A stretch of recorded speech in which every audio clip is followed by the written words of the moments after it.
Right, and we've just spent 2 rainy days at Legoland with our 3 kids, and by the end of this video, you're going to know exactly what you can do when the weather isn't playing ball.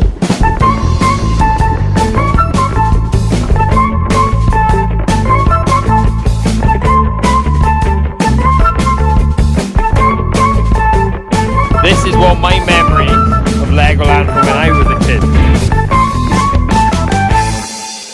First things first, we'll kick things off with the hotel.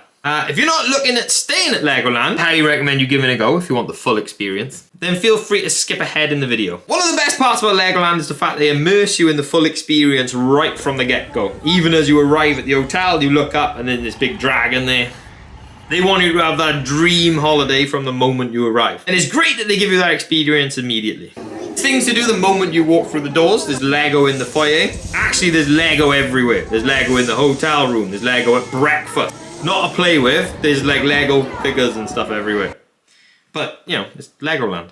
Speaking of breakfast, it's free when you book a night at the hotel. So it should be with the price you pay. And you can order both the full English and the pancakes, alright? Don't think it's an either or, you can order the 2. I certainly did. And then they have also got it where they've got orange juice and coffee in there, whereas before I think you used to have to ask for it, whereas now you can just go up and get your own. Same with the continental breakfast, you can just go up and get your own. Makes it a little bit easier when you've got 3 kids and they're hungry immediately. Then you have swimming, which for obvious reasons I haven't got any footage of. You're not allowed and it would be weird. But you got to make sure you book your time slot. You get a 1 hour time slot and that 1 hour goes by so fast because the kids love it. They're basically just up and down the slide constantly. Then you've also got the Legoland Playroom. So before you even enter the park, you've already got quite a lot of things to do at the hotel itself. Right, I'll be honest, I think the Legoland Playroom is a little bit of a rip-off. Bear in mind, we got in for free. You can get in for free if you've got a gold pass, so for us it didn't really matter. But normally, they charge you £10 per child. We got 3 kids. You do the maths. For 30 quid, you basically just get somewhere to play Lego. Like, they've got all these pre-built things, and you can go around and add to it and put your own stuff on it. Which sounds cool, but it's mainly just basic Lego. So there's a little bit like, not really that much going on. A little bit of a soft play sort of area where the kids are playing shop and that sort of stuff. But really for 10 quid a child, it's an absolute rip-off. And considering how much you're paying for the hotel, it should be included. Really not worth it. Then there's the room itself.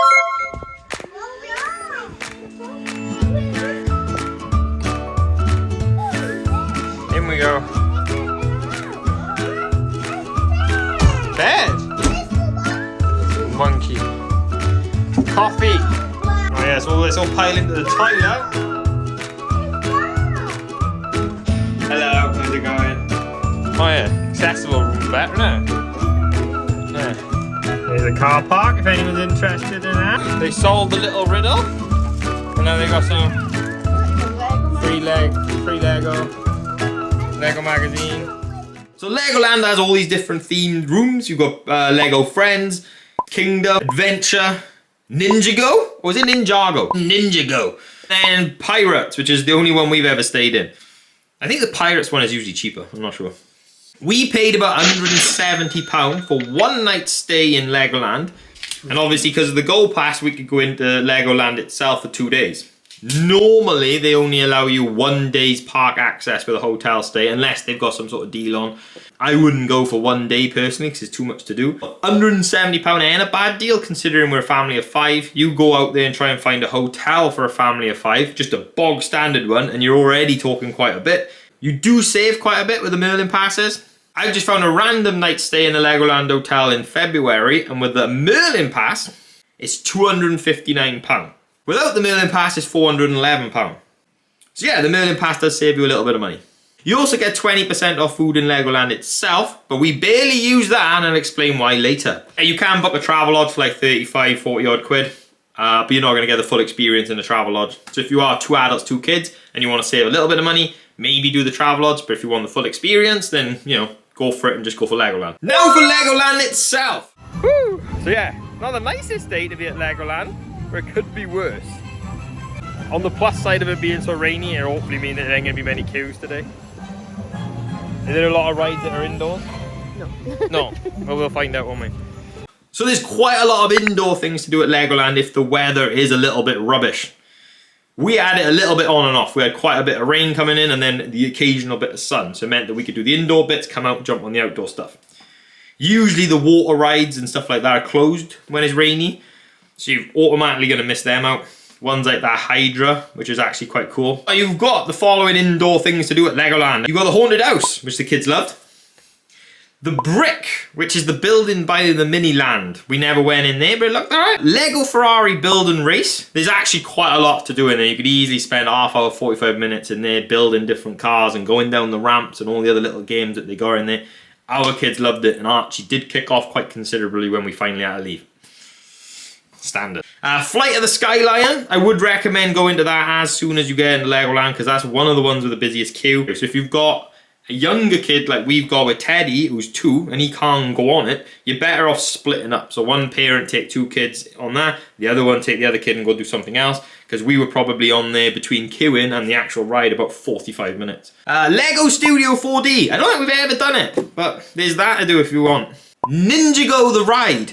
We done it last time and all this time. It's alright, it's one of them little shooty games and that sort of stuff. Little kids can do it as well, so Teddy could have done it if we went on it. Laser Raiders, I think that's pretty much the same as the Ninjago one, is another shooting one. Again, it was an half-hour queue, couldn't be bothered to wait. Deep Sea Adventure, which we did twice, because the kids really liked it. You go on this little submarine and then you go around looking at all the little fish, and there's like Lego figures under the sea as well, sharks.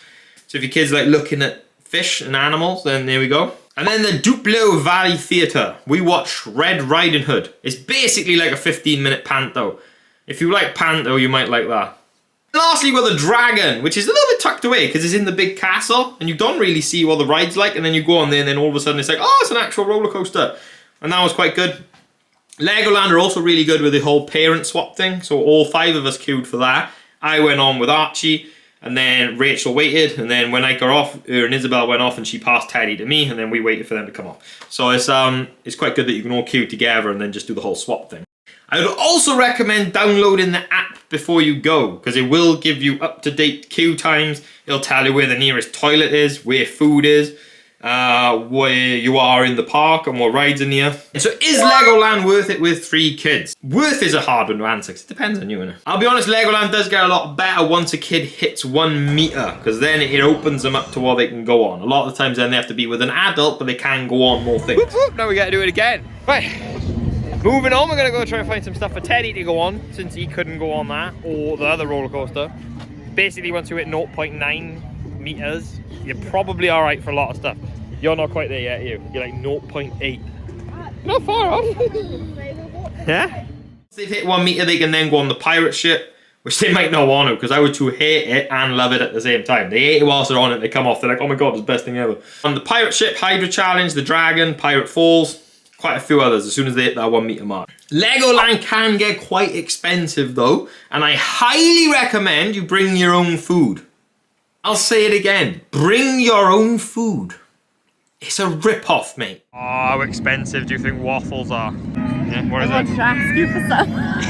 How much? How much? Yeah, unfortunately it's £7 a waffle. I can't do it because I need at least 4. It's €1 for £7. I think. Yeah, I'm not paying $3.95 for a cupcake. A cupcake? Is it a cupcake? The only food we bought, purely so I could test to see if our gold pass worked, was donuts. I think we bought 10 for £9.50 plus like 50p for a pot of sauce, so about £8. £8 for 10 donuts, and they're decent sized donuts, so that's not horrific. And we can all share it, so that's £10 split between the 5 of us, that's okay. It's £5 for a ham sandwich. £5. It's just bread and a bit of ham. You probably get like £1.70 in Tesco's. Alright, God no, you can get an entire loaf of bread, an entire tub of ham, but you can get a lot. You could literally rock up with about 20 ham sandwiches if you did it yourself, rather than paying £8.75 for 1 hot dog. £12.50 for a burger meal. There's 5 of you. That's like 60 quid. I'll wait and go to McDonald's after. £4.50 for a brownie. £3 at 3 Cubs Bakery. £4.35 for an ice cream. £7.95 for a milkshake. So as you can see, it could easily add up, and before you know it, you've spent 80 quid, 90 quid in the day just on food. But you might be a baller. You might be sat there on tons of cash and you're like, that's nothing, mate. Woo! That is it. We are all done with Legoland. I think you only need 2 days because we kind of feel done anyway. It's 2:30 and we're heading back to the car because all the kids are knackered. Tired, not listening, tired. So there we go. Whilst you won't be able to enjoy the full extent of the park on a rainy day, there's still plenty of things to do at Legoland when the weather isn't very good. If anything, it helps because it's less busy, so queues are shorter. I hate queuing.